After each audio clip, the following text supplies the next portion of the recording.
انا انزلناہ فی لیلۃ القدر وما ادراک ما لیلۃ القدر لیلۃ القدر خیر من الف شہر تنزل الملائکۃ والروح فیہا بإذن ربہم من کل امر سلام ہی حتی مطلع الفجر۔ صدق اللہ مولانا العظیم۔ حمد و صلاۃ کے بعد واجب الاحترام برادران اسلام، السلام علیکم ورحمۃ اللہ وبرکاتہ۔ ذکر رسول کی چاشنی سے بھی آپ کو کافی سیرابی ہوئی اور مجھ سے قبل 2-3 خطابات بھی آپ کے سامعہ نواز ہوئے، 1:15 ہو گئے۔ صلاۃ و تسبیح، دیگر نوافل، دعا اور دیگر معمولات ابھی باقی ہیں۔ میں چند لمحوں کے لیے کچھ باتیں آپ کے گوش گزار کرنی ہیں۔ اللہ تعالیٰ میری زبان پہ کلمت الحق جاری فرمائے۔ پھلا پھولا رہے یا رب چمن میری امیدوں کا، جگر کا خون دے دے کر یہ بوٹے میں نے پالے ہیں۔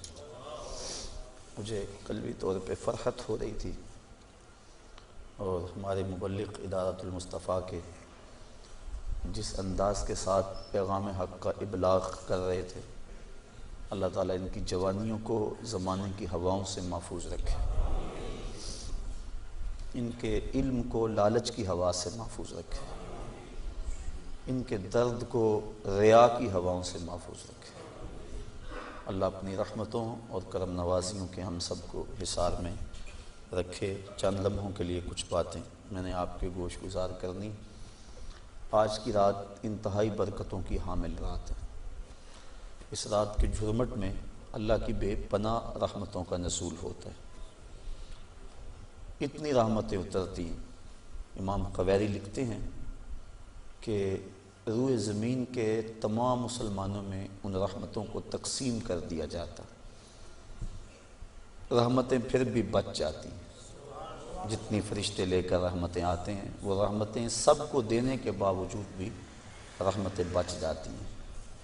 پھر وہ رحمتیں دارالحرب میں رہنے والے کافروں میں بانٹی جاتی ہیں، اور جس کافر کو اس رحمت سے حصہ ملتا ہے اللہ اسے اسلام عطا فرما دیتا ہے۔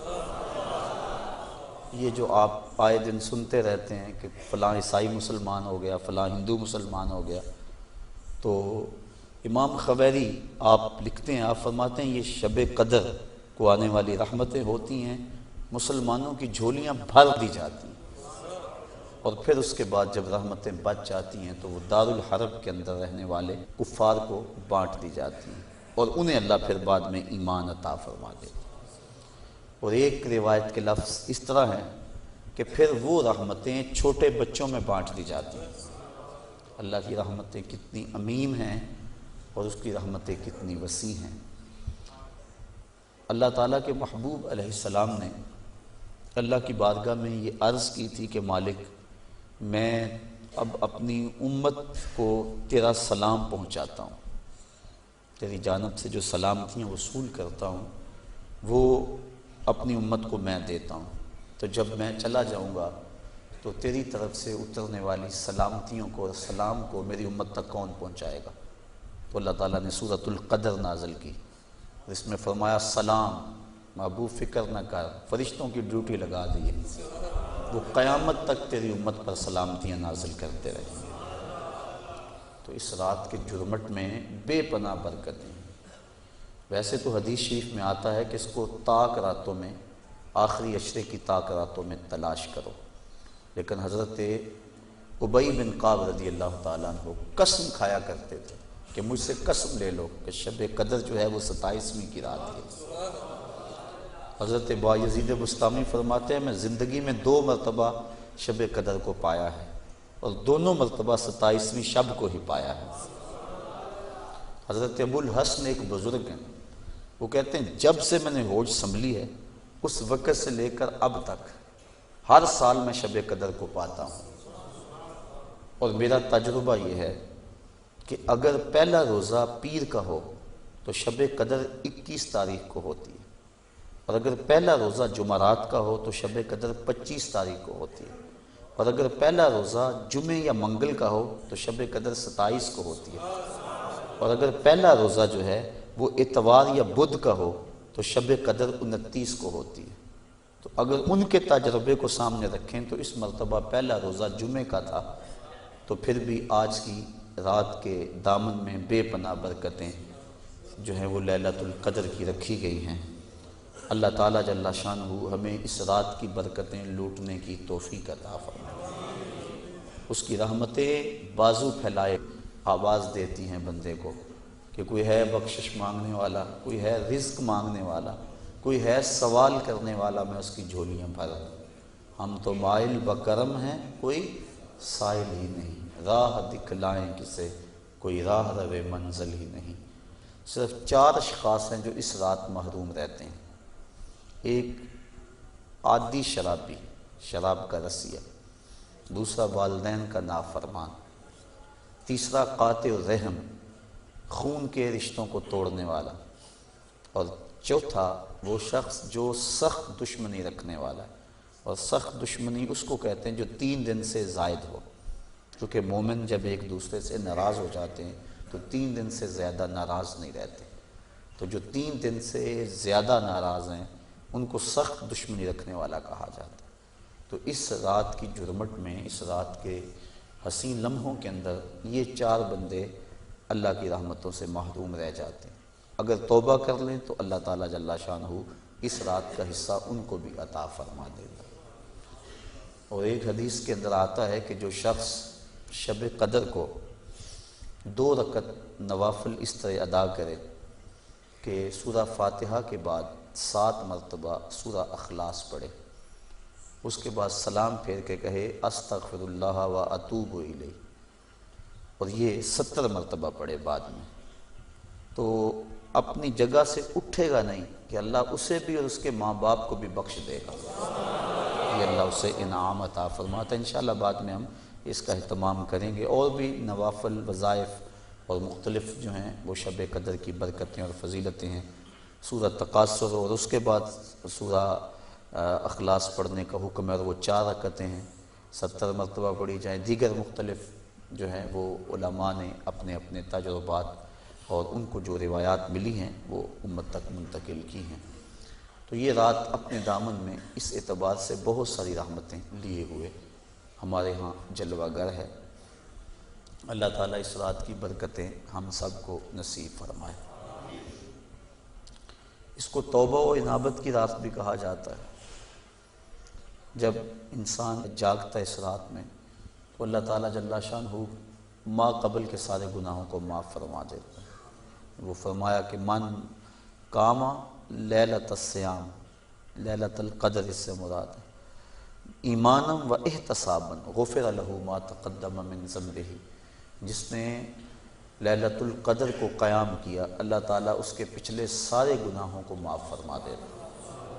ایمانا و احتسابا، 2 شرطیں، ایک ایمان کی حالت میں ہو اور دوسرا اپنے نفس کا محاسبہ کر رہا ہو، کیونکہ اپنے نفس کو محاسبے میں رکھنا چاہیے، اس کو بے لگام نہیں ہونے دینا چاہیے۔ جو پڑھ رہے ہیں کہہ رہے ہیں اس پر مانن استحضار موجود ہو، اور ہم اگر توبہ کریں، رجوع لائیں اس کے حضور، تو وہ صرف زبان سے نہ ہو بلکہ ہمارے دل کی اتھاہ گہرائیوں سے ہو۔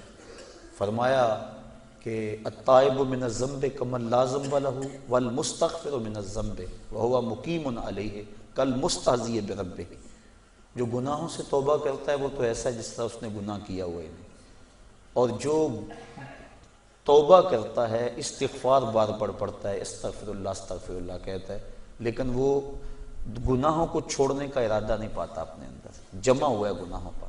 کہا کل مستہزی بربہ، وہ اپنے رب سے مذاق کرنے والا ہے کہ جس پر استغفار کر رہا ہے اس کو تو چھوڑ ہی نہیں رہا، اس کا تو ارادہ ہی نہیں کر رہا کہ میں نے اس کو چھوڑنا ہے، تو وہ تمسخر کرنے والا کہلاتا ہے۔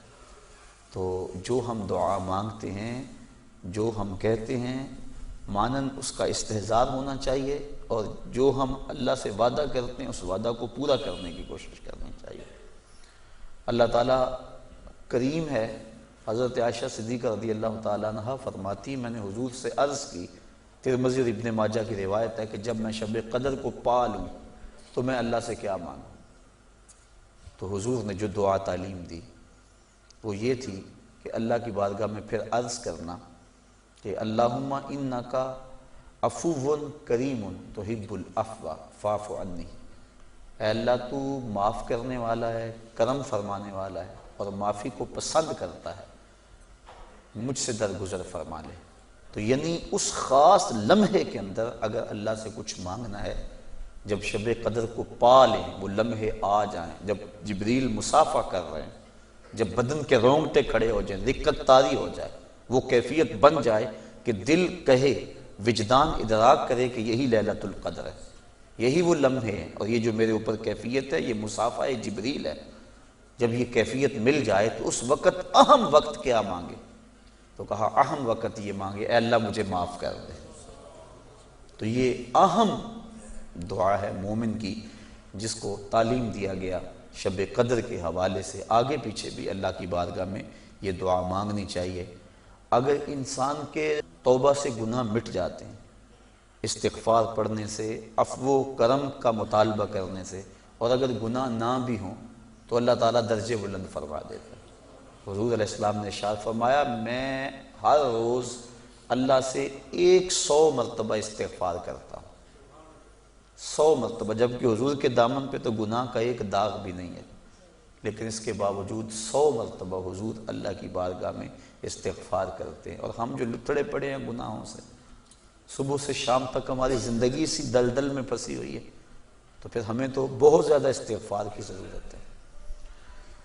اللہ اکبر۔ عبرت اللہ نصیب فرما دے۔ وہ ایک بچہ تھا چھوٹا، جنگلوں میں رو رہا تھا اور اس کی آنکھوں میں آنسو امٹ رہے تھے اور چیخ رہا تھا، رو رہا تھا۔ کوئی بزرگ تھا وہ قریب سے گزرا، دیکھا بچے کو رو رہا ہے، کہا بیٹا کیا ہوا ہے؟ کہا اللہ سے بڑا ڈر لگتا ہے۔ چھوٹا سا بچہ 6-7 سال کی عمر ہے۔ اللہ اکبر، اللہ سے ڈر لگتا ہے۔ تو اس نے کہا بچہ تیرے تو نامہ اعمال میں ابھی گناہ ہی درج نہیں ہوا، جب تک انسان بالغ نہیں ہوتا تو نامہ اعمال نہیں کھولا جاتا، جب بلوغت ہوتی ہے تو فرشتے نامہ اعمال کھول کے بیٹھ جاتے ہیں۔ تو کہا تیرے تو نامہ اعمال میں گناہ ہی نہیں ہے، تو کیوں رو رہا ہے؟ کہا میں نے اپنی امی کو دیکھا تھا کہ وہ چولہے کے اندر لکڑیاں ڈال کر ان کو آگ لگاتی تھی، آگ نہیں لگتی تھی، دیا سلائی بجھ جاتی تھی۔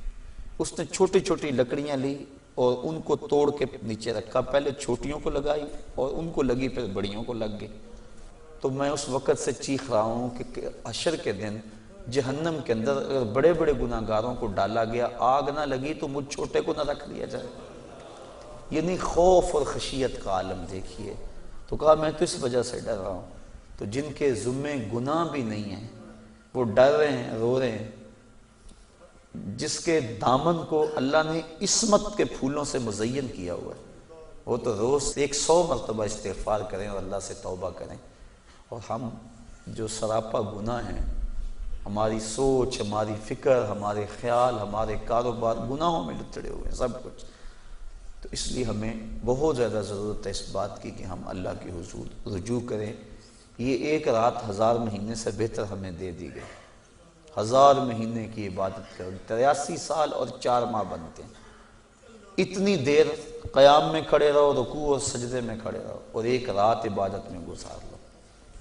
اور ایک روایت میں پڑھا جو اس رات میں اللہ اکبر جتنی دیر میں بکری کا دودھ دھویا جاتا ہے، کتنی دیر لگتی ہے بکری کا دودھ دھوتے ہوئے، اتنی دیر قیام کیا، کھڑا رہا عبادت میں، نماز میں، جتنی دیر میں بکری کا دودھ دھویا جاتا ہے، اللہ تعالیٰ اس کی مغفرت اور بخشش فرما دیتا ہے اور اس کو پوری لیلۃ القدر کی فضیلت عطا کر دیتا ہے، جس نے اتنا قیام کیا جتنا بکری کا دودھ دھوتے ہوئے وقت لگتا ہے۔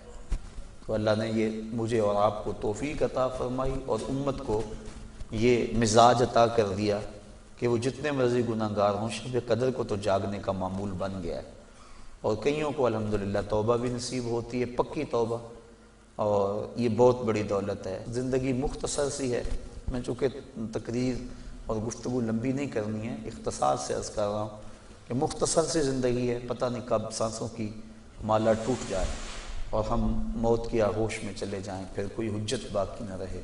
مجھے اور آپ کو اپنی اصلاح کے لیے کوشش کرنی چاہیے۔ ذکر فکر میں آج کی رات ہم گزاریں گے اور بوقت سحر تک آپ یہاں موجود رہیں۔ آپ کے لیے انشاءاللہ العزیز سحری کا انتظام بھی کیا گیا ہے۔ معتکف حضرات جو 10 دن سے آئے ہوئے ہیں، ان کا مقصد اور مدعا لیلۃ القدر پانا ہے۔ آپ بھی لوگ ہیں، کچھ آج نئے آئے ہیں، تو اللہ تعالیٰ جل شانہ ہم سب کو اپنے قرب کی راہیں عطا کر دے اور ہمارے لیے عمل آسان کر دے۔ اب ہم ذکر کریں گے اور اس کے بعد استغفار پڑھیں گے، اس کے بعد دعا ہوگی، دعا کے بعد انشاءاللہ سلام، اور سلام کے بعد صلاۃ التسبیح، اور وہ جو 2 رکعت نفل میں نے آپ کو بتائی ان کو ہم جماعت سے پڑھ لیں گے، چونکہ اکٹھے تو ہوئے ہیں، اسپیشل اعلان تو نہیں ہے اس کا۔ تو اس کے بعد سحری کا وقت ہو جائے گا۔